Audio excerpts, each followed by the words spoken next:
Good evening, folks. Welcome back to the channel. It's an absolute pleasure to see you. It always is. I hope you're all doing well.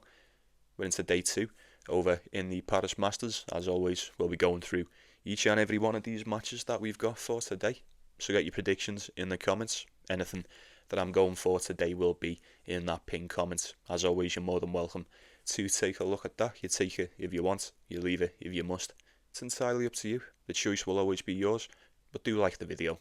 Get yourself subscribe to the channel if you're not already. Very close to that 3k mark now, folks. We continue to grow each and every day. Get yourself involved. It would be an honour to welcome you to the team. But now all that is out the way, we'll get into the quick recap of day 1. How did we get on? Did we win? Did we lose? Did we just come close? Most importantly, did we enjoy the tennis? I'll go first. 2 bets from me, 2 doubles, 1 plus money, 1 evens. Easy as you like. Easy as you like. Who did we have? Can't even remember who I had. I had Articazo. Bit closer. Bit too close for comfort. Those sets, the tie breaks and what have you, but he got it done. That's all that matters. Articazo and Tien for the plus money. And then we had Francisco Cerundolo and Alexander Bublik on the other one for an even money. Happy days. I will most certainly be taking that. Got off the mark to a nice start over in the Paris Masters. We'll see if we can keep that going today, but do get yourself involved, share with the group, and we'll waste no more time with it, folks. Let's get right into business. Let's get it on. Davidovich, Fokina, Valentin Roya. I think we know what to do with this one, do we not? Davidovich, Fokina coming so close last week over in the Swiss indoors, as Frankie Valli says, so close, but yet so far. Another title opportunity slipped through your fingers. How must he be feeling about that? You can't say he hasn't had a chance. Make that number 4 and he still remains empty-handed. I'll be honest with you, at this point in the season, I could be wrong, but I don't think you've got much chance left of getting a title. Certainly not over in Paris this week, that's for sure. But he plays Valentin Roya. He does play Valentin Roya, who once again comes into the tournament as another lucky loser. That's it. How many times has this happened to Valentin Roya? I couldn't tell you. The past couple of tournaments, I think it's the last 3. Most definitely the last 3. Didn't qualify for Brussels. Won the first round against Baez. Didn't qualify for the Swiss indoors. I won the first round against Collignon. And then, once again, didn't even qualify for Paris. Got beat by Sebastian Corda. Took a set off him. He looked horrendous against Lorenzo Sonego yesterday, but it's neither here nor there. Will he win his first round game? It seems to be a bit of a pattern. Now, Valentin Roya, although he is the lucky loser, it is his home tournament. It is a home Masters, and we've seen this guy play lights out not that long ago over in Hangzhou. If we can get a little something close to that, I wouldn't be surprised to see him do a bit of damage to what may be a slightly weakened version. Well, it's got to be, Anna. They always look a bit worse for wear coming off a title run, and especially with a quick turnaround. How much am I expecting from the Spaniard today? I don't know, folks. I don't know. You could look at it one of 2 ways. You could think he's going to be a bit uninspired. We always say the mandatory first round exit after a title run or a title win. Or are you just going to be so pissed off? If he can harness the frustration, Davidovich Fokina, the way he was playing last week, he could really just put one on Valentin Roya today. Maybe, if only just for this first round. I wouldn't be surprised either way. However you cut it, ultimately I couldn't touch this one as far as a bet. If we're talking a prediction, it's a tough one, isn't it?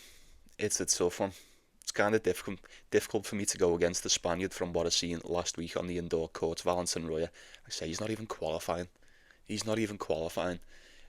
a matter of fact, if these would have played each other last week, it only would have been Davidovich Fokina, wouldn't it? But it is tough. Like I say, quick turnaround after a run to the title, and a very disappointing final as well. So close, but yet so far. We'll see how he gets on over in Paris. I'm not expecting half as much as what he done last week, I'll be honest with you. So we'll move on to Ben Shelton. Flavio Cobolli, kind of struggling to trust Shelley in this one. Kind of struggling to get there with Ben Shelton on this one, and I imagine, if you've all been watching, you've all been keeping up, you know exactly why. You know exactly why. Now, if you don't watch the tennis every day, if you just sort of fade in and fade out every other month or so, you may look at the odds for this, and it may shock you. It may come as some surprise, but like I say, if you've been keeping up, no surprise whatsoever. No surprise to me. Ben Shelton, since the US Open, has went 1-2. He was injured when he was out, had a bit of a layoff, come back, and you have to admit the return of Ben Shelton has been anything but promising. Anything but promising. It is what it is. It'll take time. It'll take time. Someone even said in the comments, they hit it on the head perfectly, especially with the way that lad plays. You have to be 100%. You have to be 100%. And I'm pretty sure he will get back to the Shelton that we all know sooner than later. There's no doubt about that. But as for right now, he's not doing it. This doesn't look like I like to call it summertime Shelton. But say summertime Shelton, he was fairly decent. He had a decent Australian Open. He was decent throughout the start of the season. When we go over to the States, that's when I start expecting big things from Ben Shelton. Mainly just the Americans in total. It's how it works over here, innit? But like I say, ever since, I don't know, man, that match against David Goffin was horrendous. Barely got past Kamil Masharek in Switzerland last week. Bumped into Jamie Munar once again and got slapped up like a bitch. Rather concerning. Flavio Cobolli, on the other hand, he's put in quite a few decent matches as of late. The last three, two of the last three being against Thomas Mahac. Don't know what you take from that exactly. Two decent wins on both occasions. I've said he probably has no right taking out Thomas Mahac on the hard court, and he's done just that, more than convincingly as well. Decent performance against Jannik Sinner. In between the two, you can't say it wasn't. Even the last time these played, we've seen this year. Very recently as well, over in Toronto, and it took a third set tiebreak from Shelton to get that one done. And that's when Shelley was playing really good, and he was fine. And he just about got past Cobolli then. How's he going to look now? I'm concerned. I am a little bit concerned. We mentioned the price before, and I didn't even say what it was. Call it split down the middle. Call it split right down the middle. Cobolli opened up around 2.2. He's now sitting around 1.8, 1.9. It's in between. Like I say, you pay your money and you take your choice on this one, folks. I just couldn't trust Ben Shelton. Couldn't trust him. Head-to-head's 2 apiece. Shelley has done him twice this year. Cobolli beat him in Washington last year, and then on the clay last year as well. A bit more even than what you would think. I mean, what were the odds last time? This should give us a nice little benchmark of what we're dealing with here. Last time these played, Ben Shelton was 1.4, and he dogged it out. He had to dog it out against Cobolli as quite a big favourite over in Toronto. Like I say, when it was all good, it was all sunshines and lollipops for him. Now things are quite different. There's a noticeable difference to the game of Ben Shelton, and rightly so. I just couldn't trust him to get this one done. Although I wouldn't be surprised if he did. He is, dare I say, far superior to the likes of Flavio Cobolli when it comes to hardcore tennis. Overall, head-to-head would suggest otherwise, but just approach it with a bit of caution. Just a little bit of caution. So we'll move on. Carlos Alcaraz and Cam Norrie. That's the point. What is the point in this? Beyond with Carlos Alcaraz. I'll be taking Alcaraz in this. 1.05. Well, I won't be taking him, but as far as the prediction goes, what do you want me to say? How close do we think Cam Norrie can keep this match? Is there anyone there making an argument for Cam Norrie for the upset? Probably not, right? Probably not. Although he has beaten him twice before.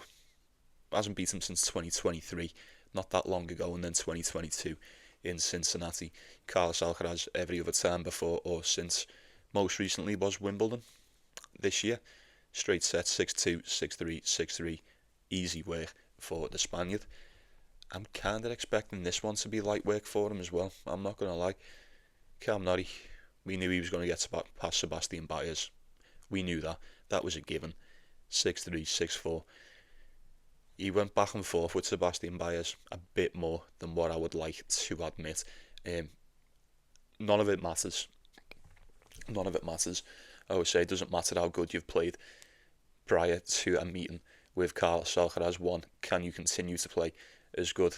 And like I say, look, it doesn't matter how good you're playing. 9 times out of 10, however good you're playing is not good enough to take out the Spaniard. And even if you can manage to raise said level quite a bit, you find it's still not enough. I highly doubt Cam Norrie is going to take out Carlos Alcaraz in the Paris Masters, folks. That do. As far as a bet, the question remains the same. Big dog, big spread. How close do you think Cam Norrie can keep it? We haven't seen Alcaraz since... I haven't seen him since Tokyo, since he won the title. He did go over to Saudi, went 1-1, and now he's back. Last time I checked, Cam Norrie isn't Jannik Sinner, so he's not going to beat Carlos Alcaraz unless that's not what is meant to happen anyway. Probably Alcaraz on the spread. We'll move on to Taylor Fritz. And is that Alexander Vukic? Tough one. Quite similar to, well, not quite similar to Ben Shelton, because Fritz hasn't really been injured, but kind of looking a little bit uninspired. At the moment, Taylor Fritz. I feel like his season was done in like fucking May or whatever. Nah, I'm only joking, but Taylor Fritz was playing so good for so long. We're at the point now where I'm not saying it's kind of fizzled out, because he's all done. He's just waiting for them finals. And rightly so. You don't need to crucify yourself beforehand. You want to be good for those over in Italy, no doubt. But you do need to start picking up a bit of speed, trying to get into a bit of a rhythm, bit of momentum before you go to said finals. And I think the Paris Masters would be an ideal place to start for Taylor Fritz, especially against Alexander Vukic. Played him 3 times before, beat him all 3 times. Vukic took just the 1 set. That was the first time in Atlanta 2 years ago, 2023. Last year in Eastbourne, and then this year in Washington, 6-3, 6-2. Should be a routine win. I always think, that the serve of Alexander Vukic, when it's firing, it's very rare that it is, but when it's firing, it can trouble anyone. He does have the power. He definitely does possess the power. These courts kind of play a little bit slower than what you'd think. I know, or they tend to play a bit slower than what I think they do anyway. Them big saves don't exactly have as much potency as what they would in other places. And even if they did, it's Vukic v Fritz. I don't know what Alexander Vukic does the same or even remotely better than Taylor Fritz on the day, so I could only expect the American to get that one done at 1.13. You better not be winning that one. That's all I'm saying. You better not win that one, Taylor. Who's next? Tien and Andrei Rublev. Well. I was just going to say, who do you go for here? You could make an argument for either one. We've seen it twice this year, heads one apiece. Tien done him in Washington, and then Rublev got himself a bit of revenge over in Cincinnati. Tough game. You'd look at that and say, it could be a close one. They're both capable of beating each other. We could be in for an over. But both of the previous meetings have went under. I say both in straight sets. So it's kind of cancels that out, does it not? Getting Rublev is the slightest favourite, around 1.8. Now there is a bit of cash coming in on Tien. He opened up around 2.15. It's now sitting around 1.9. Call that an even money dog. I don't mind that for Tien today against Andrei Rublev. I do think Rublev looked fairly decent against Jacob Fearnley. What is that saying at the moment? I'm not too sure. You take from that what you will. 6-1, 6-4 against Fearnley. Happy days. And then Tien getting past Nuno Bosch. Thank you very much. Kind of knew that was going to happen. I had the feeling he would. Early doors, first round Tien. It's usually money, is it not? Plus he was around 1.6. Did I get him at 1.5, 1.6 to beat? I think it was 1.6 to beat Nuno Bosch. I'll take that. You just gotta eat it sometimes, haven't you? Sometimes you've got to eat it, but it won, so it's all right. But he looked good. He looked decent, 6-2, and then a tie break in the second. Probably shouldn't have got to a tie break. Probably she was saving for the match. Probably should have seen that one out. Got a little bit shaky, but he was very solid in the tiebreak. He held fast, he held strong. Good. I like what I've seen from the American. And if yesterday was anything to go off, I'm pretty sure he's the only one that remains. Am I right? All the Americans got sent home, apart from Tien. Am I correct in saying that? I think I may be. I just maybe that's right. Binak went, Korda went, Alex Michelsen went, Kovacevic went, Marcus Garand went. Yeah. They were all shit, weren't they? They were all shit, apart from Tien. Fair play, mate. Fucking good job, lad. Good job. We like to see it. But is he going to beat Rublev? I don't know. The odds kind of make sense on this one. I've been saying, I say all the time, don't I? These Rublev games really do feel like a 50-50, regardless of who he's playing. Now, this really is a 50-50 match according to the odds. I kind of agree with it. It's easy for me to look at it and say, yeah, Rublev should be beating Tien, why not? But Tien's made some significant improvements on the hard court this season. We've seen it. The ceiling from Tien seems to have risen quite a bit, and he's in rather decent form as well. The form is on his side. The momentum is on his side. He's won 8 of his last 10. Took Jannik Sinner in the final in Beijing, and then Medvedev in the Shanghai Masters round of 16. After he beat Medvedev. Medvedev pulled out. He was fucking about, weren't he? But Tien beat him in the semi-finals in Beijing prior to Shanghai. And now he takes on Andrei Rublev once again. Who will the slower conditions suit more? I will leave that up to you. With the price being so close, like I say, it is split down the middle. Probably tempts me more to lean more with Andrei Rublev in this. I'd probably lean with Andrei Rublev just for a set as a parlay piece. How about that? If he turns up and gets blasted off the court in straight sets by Tien, I will do nothing but tip me cap to the kid. I most certainly will not be betting on either one of these today, so I wish you the best of luck. But Rublev for a set, sweet little parlay piece while it's split down the middle. It's not much, but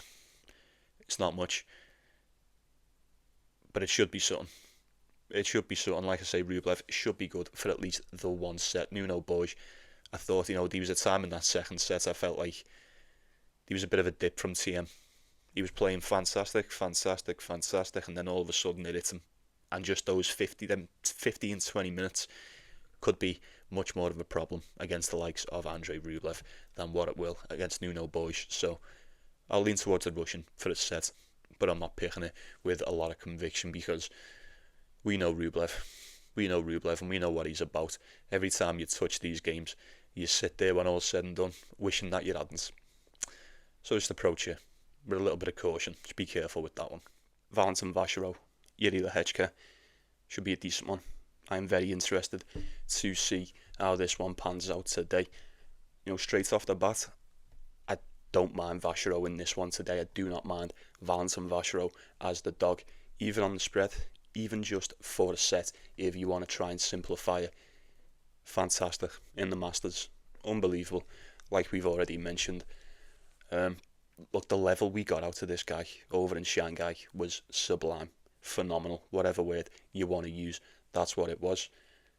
And then Swiss indoors, first round exit, okay.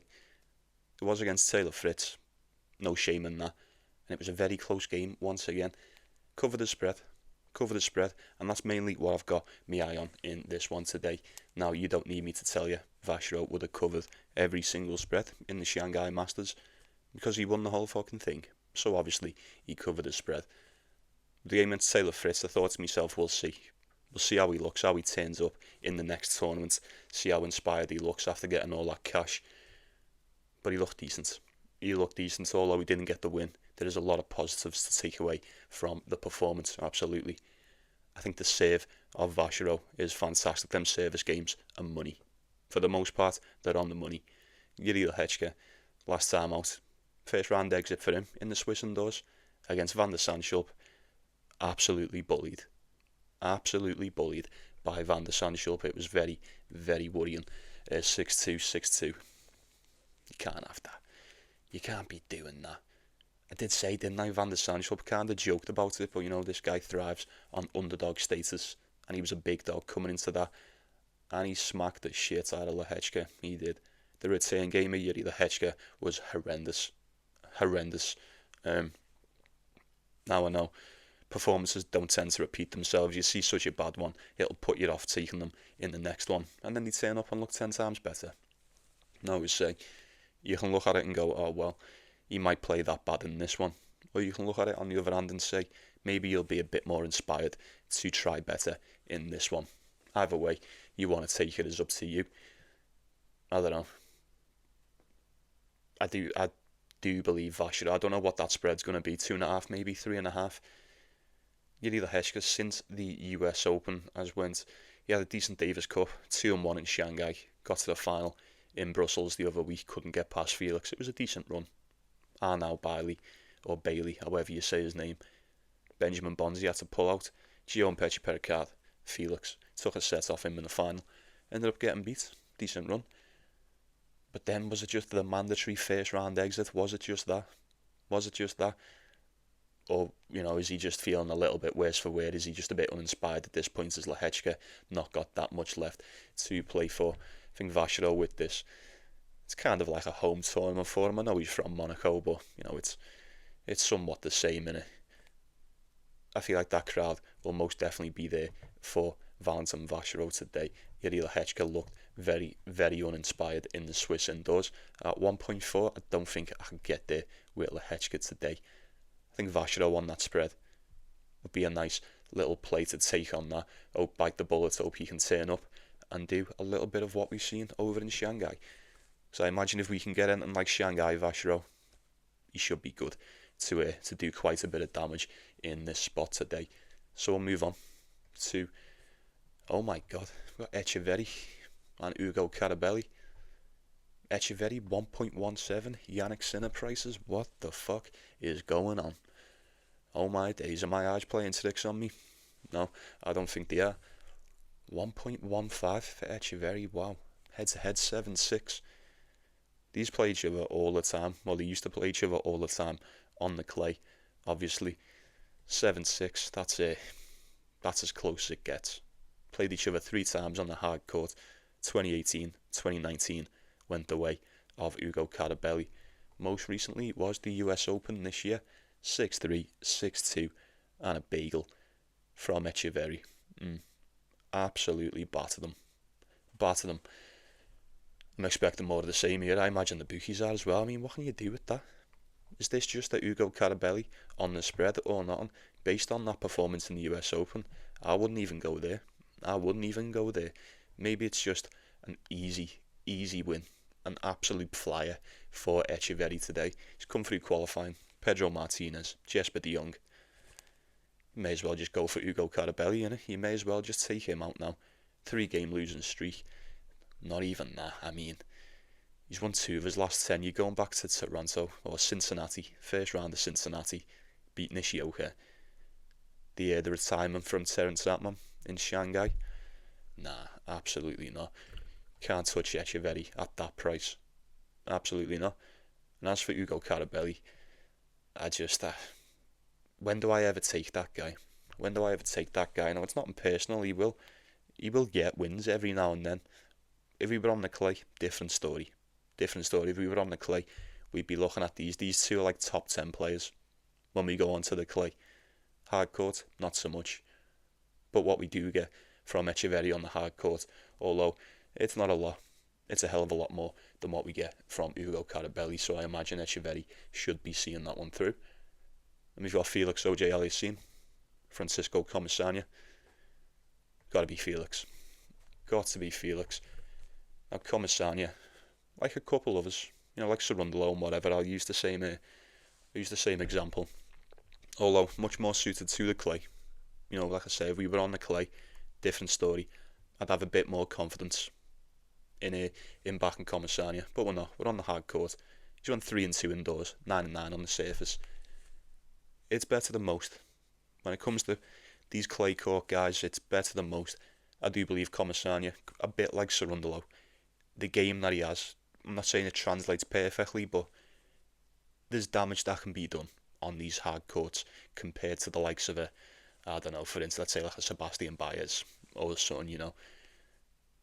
This guy's got a bit of pace. He can put the pressure on you. He can serve well. That serve's very good. We've seen him take out some decent opponents on the hard court. Is he going to take out one as decent as Felix Auger-Aliassime? Because although he's had some decent runs, I don't think he's beaten anyone quite as good or playing quite as dangerously as the Canadian is at the moment, or has been for what seems like quite some time now.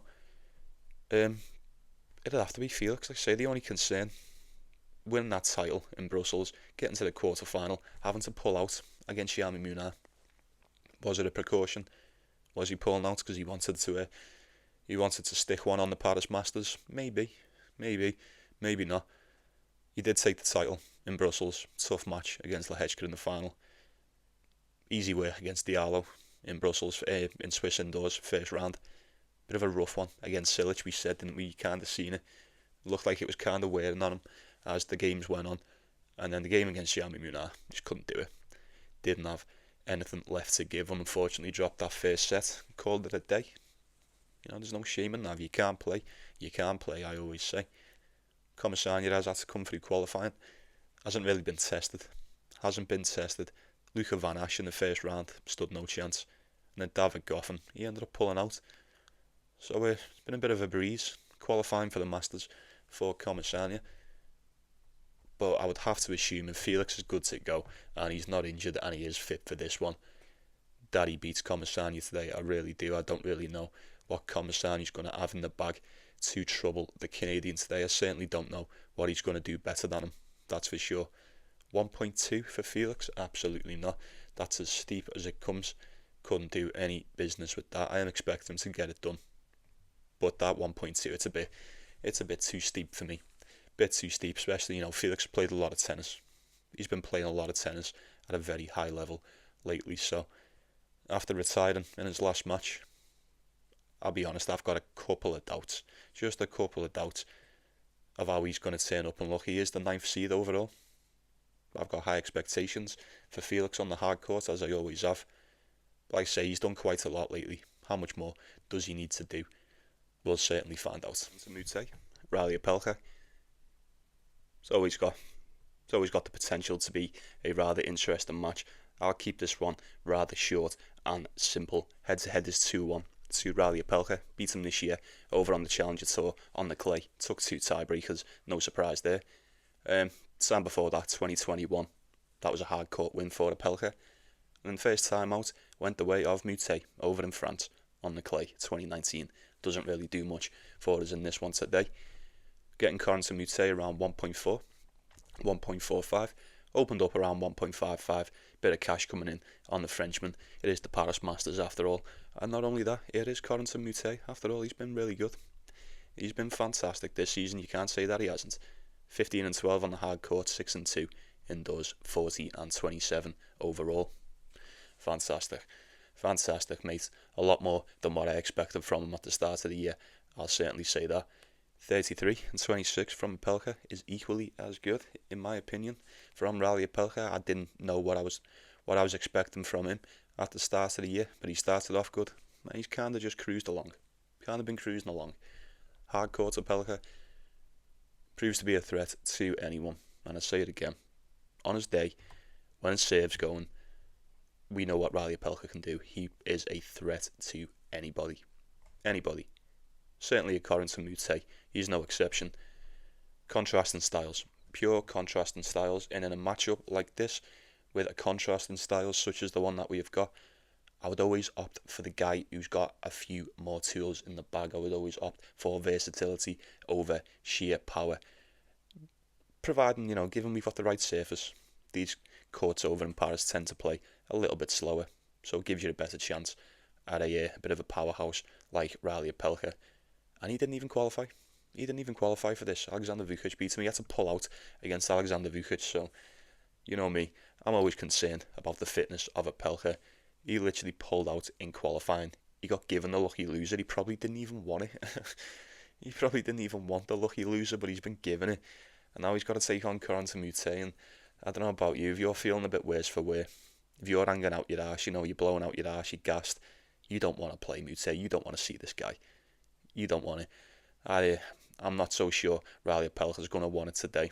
I'm really not. 1.454 current to Moutet, based on how he's been playing the past few weeks. Absolutely. As long as you can stifle the serve, I feel like he should be able to do the rest. That should come naturally to the Frenchman. So we'll move on to Tien Griekspoor and Gabe Diallo. It's a rough one. This one stinks, don't it? Head-to-head's 2-0 to Tien Griekspoor. Both of them come this year. One on the clay, French Open 3-1. And then the one in Mallorca. No surprise there. But as I've been saying for months, ever since Mallorca, Tien Griekspoor just said, yeah, ring me up, I'm done, get me out of here. And he's done absolutely fuck all since. He's won 4 of his last 10. 2 in Shanghai, 2 in Vienna. Pulled out against Zverev. Didn't even get to play him, just a straight walkover. Precaution for the Paris Masters, perhaps. I wouldn't be willing to roll the dice on it though. As for Gabe Diallo though, this guy hasn't really been doing much more. We're going back to the US Open here. He's won 1, 2, 3, 4, 5. 5 of his last 10 dating back to the US Open, that's right.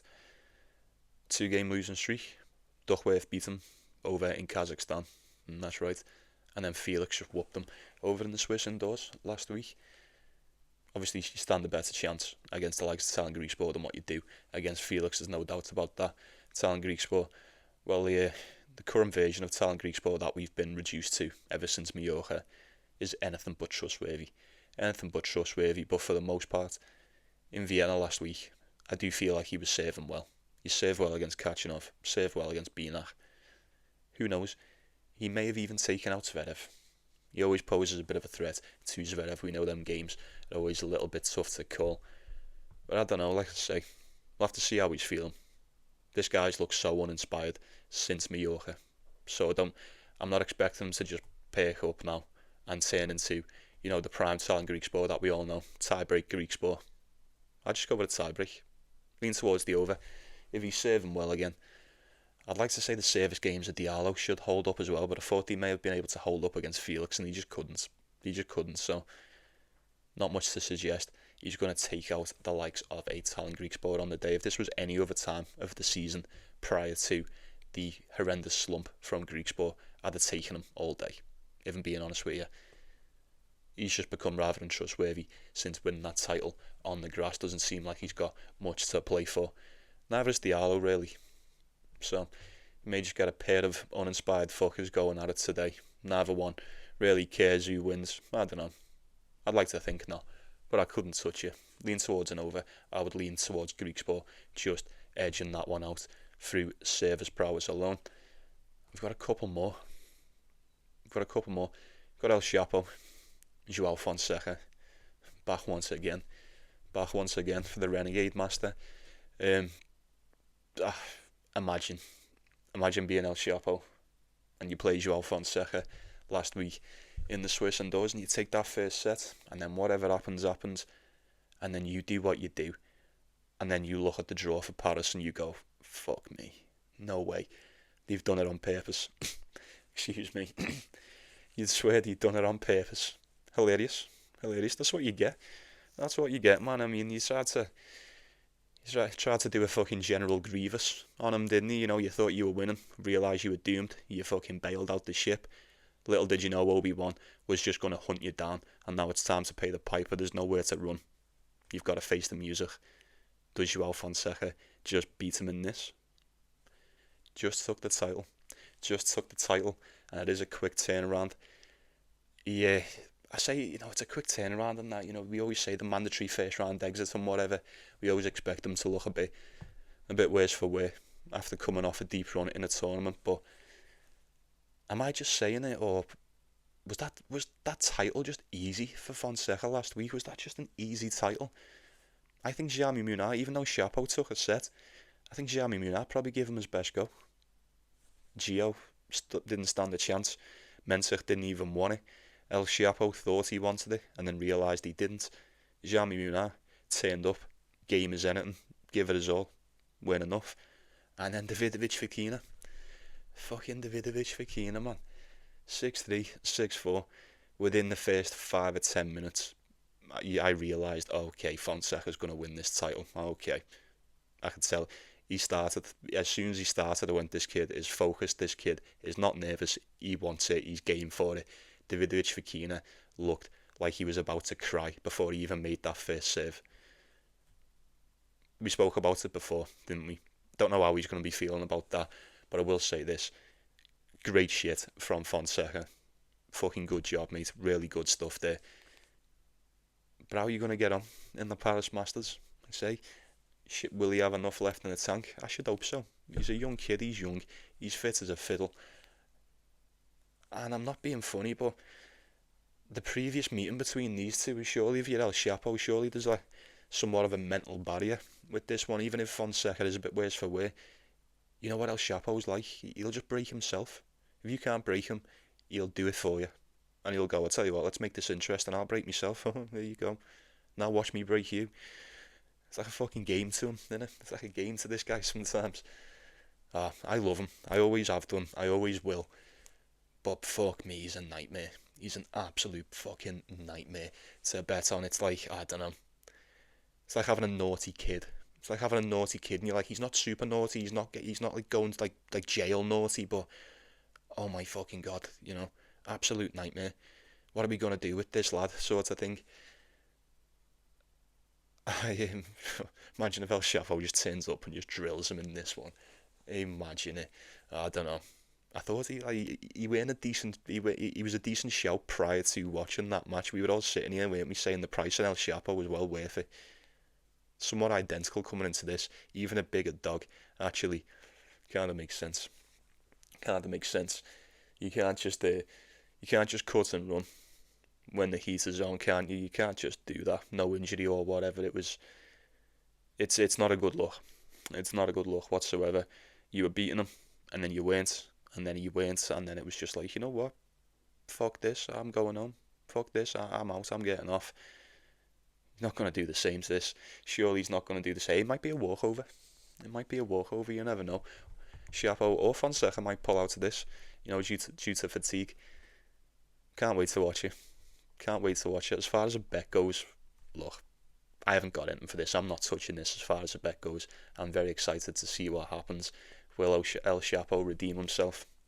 He certainly needs to. He certainly needs to, in my opinion. Or is Fonseca just going to turn up and do the business once again? I'll let you decide.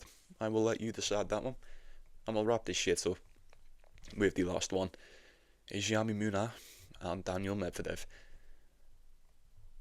Kind of feel like I would have to go with Daniel Medvedev, although I'm not hating Munar as a dog in this one. Even on the spread, maybe for a set, I don't hate it at all. Head to head is 1-0 to Munar this year in Miami. 6-2, 6-3. Absolute beatdown. Absolute beatdown. Now, is it just as easy as we said this with Ben Shelton? Played him this year when he was fit. Didn't stand a chance. You know, Daniel Medvedev played him this year. I don't think he was playing as good around that time, if I'm being honest with you. He does seem to have picked it up quite a bit as the season went on. Yeah, I mean, Medvedev got to the semi-finals in the Indian Wells and then played in Miami very shortly after and got sent home very quickly by Munar. Is it going to be more of the same in this one today? Just been talking about Munar, haven't we? He's a dog, man. He's a dog and he doesn't go away. And every time I watch this guy win or lose, he takes some beating, you know. He takes some beating. This is one of them matches that you must finish this match and go and sit on that ice bath and go, Jesus, what have I just played there? Who is that guy? He puts everything back. He puts everything back in play. You know, he put some things back in play that you'd say most would have no right even going for or putting back in play. But Munar, he tries, he turns up and he tries significant improvements. I've been very, very impressed with the Spaniard this season. And look, I'll be honest, this has been a guy the past few seasons, especially in hardcore tennis. Never trust him. Never trust him. Was usually an auto fade for me. Not anymore. Not anymore. Munar means business. I imagine he's proved that more than enough times this season to a lot of us. How's he going to get on against Medvedev today? Took that title in Kazakhstan, went 1-1 in Vienna, sent home by Corentin Moutet. That was just under a week ago. Should be good to go for the first round in the Paris Masters, if you ask me. And not only that, I mean, look, if history is anything to go off, you'd expect him to at least get past this first round. He did get to the final in 2021 after he won it the year before in 2020, but ever since then, 2022, 23, 24, back to back second round exits for the Russian. That's right, Popyrin last year, Dimitrov before that, Dimonov before that. Once again, more of the same, maybe. Do we think he gets past Munar, or do we think he doesn't even get that far? I'm not too sure. I think for the most part, Munar has been very, very solid indeed, winning 6 of his last 10 on the hard court. As for Medvedev, he's won 8 of his last 10. Like we say, did take that title over in Kazakhstan. He went 1-1 since that. 20-12 on the surface for the Russian, 15-11 for the Spaniard, 6-2 indoors, 8-3 indoors for Medvedev. Decent match. We should have a rather interesting matchup on our hands. As is usually the case when playing Medvedev, I don't think many possess the power to hit through this guy, especially on the hard courts, although they're not the quickest. You're still going to need quite a bit of power to play this game with the likes of Daniel Medvedev. Munar is not going to pepper you with power. He's not going to come with relentless pressure and power in a matchup like this. But he does possess he's got other ways to win. He does have other tricks up his sleeve. And like I say, look at that in Miami. Medvedev was playing really good prior to meeting Munar last time. Once again, we found Medvedev playing really good, and now he's got to play Munar first round in the tournament. Like I said at the start, I would have to assume Medvedev gets this one done. Indoor hard court, or just hard court Medvedev, I always expect him to win the majority of his matches. Whether he does or not is entirely up to him, but we can't deny Munar definitely poses somewhat of a threat today. Absolutely. I don't think it'd be wise to sleep on him. I don't know how I'd go about betting this one. Daniel Medvedev at 1.4. Yeah. Not ideal, but then again, there's not a lot that's fairly ideal for me today. I don't know what I'm going to do. I might just sit out. We had a fairly decent day, cashing them 2 doubles yesterday. We'll see. We'll certainly see. We shall see. But I ain't going to waste much time on that one, folks. I'd lean towards Medvedev. Couldn't talk it off Munar, plus the spread, or what have you, maybe an over. I don't know. It is just food for thought. Like I say, we'll get past this. Is this the first round still? I think this is still the first round, is it not? Yeah, it's still the first round. Some of them are the second round games as well, but this one's a first round match. We'll get out to the first round, and we'll see where we stand come the second. Very well, that's going to do us once again. Another day in the bag. Thanks for stopping by. I appreciate each and every one of you. Appreciate you watching the show. Like and subscribe before you go, and I'd appreciate that too. But I'll be seeing you around. You take care of yourself. You take care of one another. It's the most important thing. I wish you best of luck with your day, however you decide to go about it. Have yourself a good one, folks. I'll see you all tomorrow.